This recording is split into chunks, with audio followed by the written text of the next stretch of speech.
士官长，我说过了，让我一个人待会儿。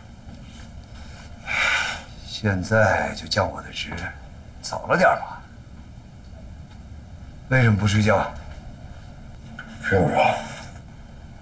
我也觉得自己问这个问题是废话。您这会儿来，不是来找我聊家常的吧？是有任务吗？我一直在想，这个任务是不是要交给别人？瞅你现在这失魂落魄的样子，我都觉得你快废了。你又不是不了解我，感情充沛，绝不耽误正事儿。尤其是在现在这个时候，在我最空虚寂寞的时候，您给我一个上刀山下火海的极难险重任务，我保证满血复活。哈哈，还一套一套的啊，真能忽悠！我都差点被你忽悠瘸了。你那拐呢？打算卖给我是吧？拐倒是没有，只有瓶水，你拿着。说那么多话，累了吧？来，歇会儿。您快说吧，什么任务啊？你少跟我灌这迷魂汤啊！你这点心思，我还是知道的。想要这任务？想，特别想。跟榴莲有关系吧？啊，是不是？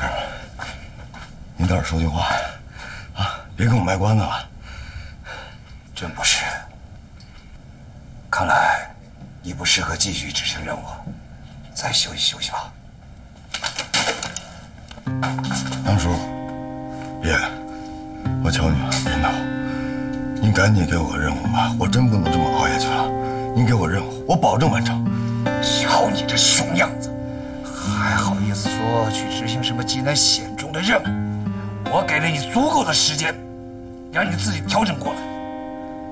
可你一点都没有调整的意思，一天到晚魂不守舍的。你都30多了，你都是少校了，你还带着国家级的反恐突击队，那么多的兄弟姐妹，那么多的领导上级信任你、器重你，可你呢？你在干什么？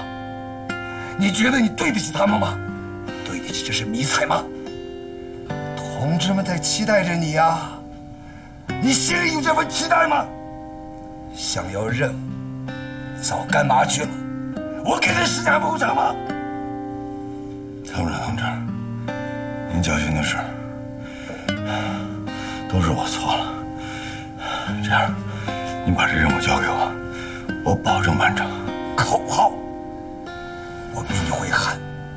我在部队几10年了，见过的会说漂亮话的多了去了，不差你一个。你油腔滑调，你目无上级，我都能忍。我不能忍的是你干不上正经事儿。你现在心里越来越没数了，我都看不出来你哪一点还像一个革命军人。参谋长同志，我是革命军人。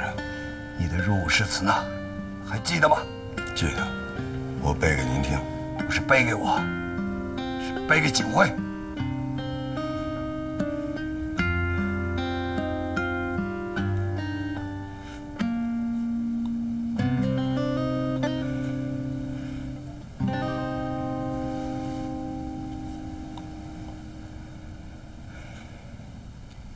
我是中国人民武装警察，我宣誓，服从中国共产党的领导，全心全意为人民服务，服从命令，严守纪律，忠于职守，努力工作，苦练军事本领，做党和人民的忠诚卫士。无论在任何情况下，绝无背叛祖国，叛离武警部队。少校刘畅同志，到。准备好了，时刻准备着。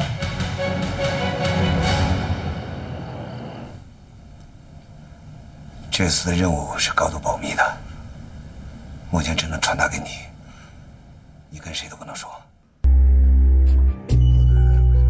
不能说，还没到他们知道的时候，执行面越小越好。这不是不信任他们，是开头太狡猾，有一点的不对劲，他们都可能缩回窝里去。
诱敌的关键核心就是谢敏，也就是说，沈长城同志要承担关键性的谢敏的贴身保护和卧底侦查任务。你先别着急说话，想把虎鲸引进来，这是他唯一的软肋。我们再没有这样的机会了。我知道你的担心和忧虑，但是他和你一样，是一名武警战士。在这个关键的节点上，他比你合适。你自己心里也清楚，谢敏如果是无辜的，他不会信任你，他只信任一个人，那就是沈长城。那如果他不是无辜的，这是事先预谋好的，沈长城可就危险了。这是一个险，但我们必须要冒这个险。